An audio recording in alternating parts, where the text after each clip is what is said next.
Saya melihat bahwa terutama nih Pak, para mahasiswa Erasmus ini, mereka ada grup namanya Erasmus Student Network. Di situ saya melihat mereka ini soft skill-nya sangat cakep sekali Pak. Mereka sangat percaya diri, mereka memiliki critical thinking, dan mereka memiliki public speaking serta lihai ataupun handal dalam mengoperasikan sosial media. Dan saya mau teman-teman semua juga agar bisa dibangun rumah kreatif bagi pemuda. Mengenai rumah kreatif, akan kita bangun tahun ini.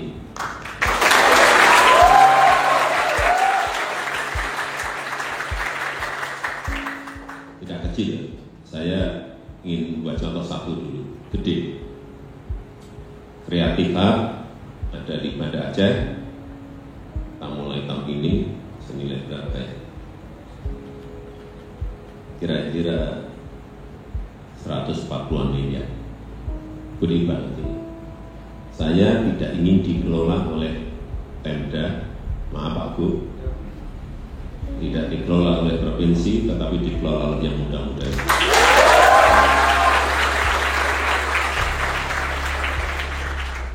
Siapkan strukturnya seperti apa, semua organisasinya seperti apa, diberi hitung-hitungan, mendapatkan income dari mana, bagaimana. Kreatif Hub ini sudah diberi modal besar, tinggal menjalankan, tapi belum tentu juga bisa. Sehingga disitulah nanti masalah konten kreator, pengen animasi, pengen belajar artificial intelligence, pengen belajar robotik, pengen belajar apalagi cloud computing. Dari situ karena sekarang belajar itu tidak lewat Zoom bisa, lewat virtual bisa, mungkin dihubungkan mungkin dengan teknopark yang ada di Jakarta, yang ada di Solo, yang ada di, kenapa tidak? Jadi cara berpikirnya harus seperti itu, atau dihubungkan dengan di mana Silicon Valley misalnya. Kenapa tidak? Kenapa tidak? Tapi di sini infrastrukturnya siap dulu, sarananya siap dulu. Anak-anak mudanya mau tidak masuk ke sana kalau mau maju.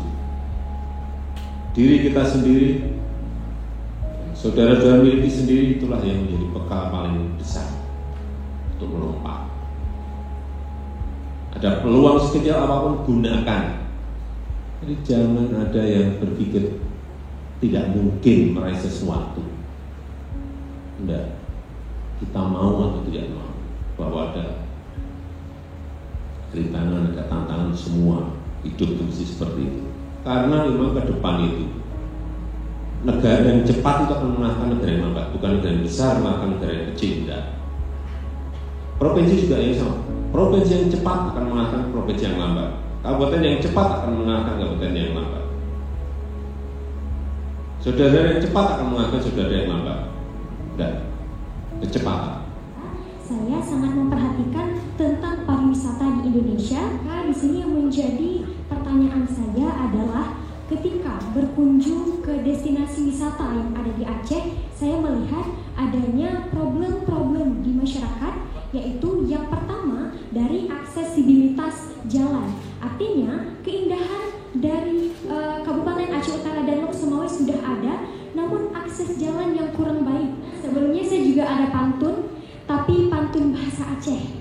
Pad ranuk yang hana mirah, pad penerah yang hana baja, pad tuto yang hana salah, hana baawai tentena baduga. Saya pernah di Aceh itu tahun 85. Saya bawa keluarga. Saya di Lok Sumawe awal. Kemudian tahun kedua, ketiga membawa keluarga di Bener Meriah. Saya melihat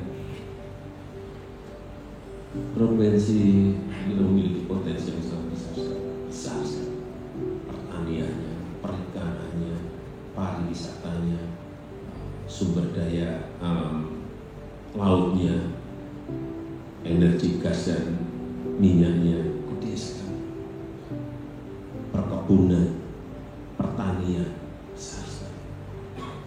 Dan banyak hal yang di sini belum dikelola secara modern. Oleh sebab itu mestinya anak-anak muda, saudara-saudara semuanya itu bisa mengambil alih dan berubah. Yang paling penting berubah mindset, cara bekerja yang lebih modern, dan itu ada di semua di saudara-saudara semuanya. Itu yang akan merubah. Transformasi ekonomi itu akan ada kalau ada perubahan di pola pikir kita. Tahun 45 nanti, 2045 itu milik saudara, bukan milik kita lagi. Ini saudara semuanya. Kalau saya sampaikan, jadi kembali lagi ke SDM anak-anak muda Makassar menentukan Aceh ini bisa melompat atau tidak. Apalagi nanti ada gas baru yang baru ditemukan itu, kalau bisa itu Andaman bisa dipakai semuanya untuk KEK Arun Sumawi ini, bisa untuk pupuk, bisa untuk green ammonia, banyak sekali dari gas itu, turunan dari gas itu terlalu banyak sekali.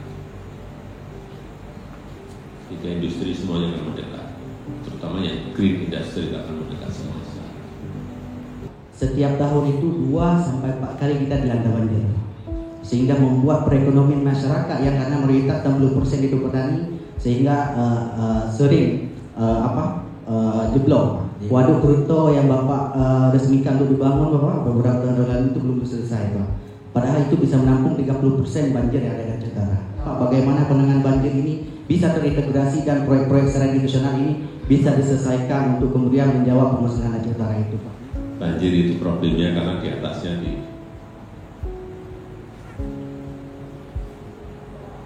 yaitu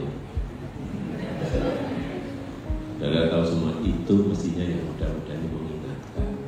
Oleh sebab itu kembali, kalau ada yang di sini ada yang aktivis lingkungan, tanam banyak-banyaknya yang muda-muda ini, gerakan seperti itu menyelesaikan mengenai tidak Sumawi. Nanti kalau ada yang bendungannya sudah selesai, insya Allah akan sangat mengurangi banjir yang ada di Pulau Sumawi. Problemnya dulu memang harusnya sudah jadi di bendungan, di problem di masalah pembebasan lahan menjadi mundur-mundur, tapi insya Allah tahun ini rampung.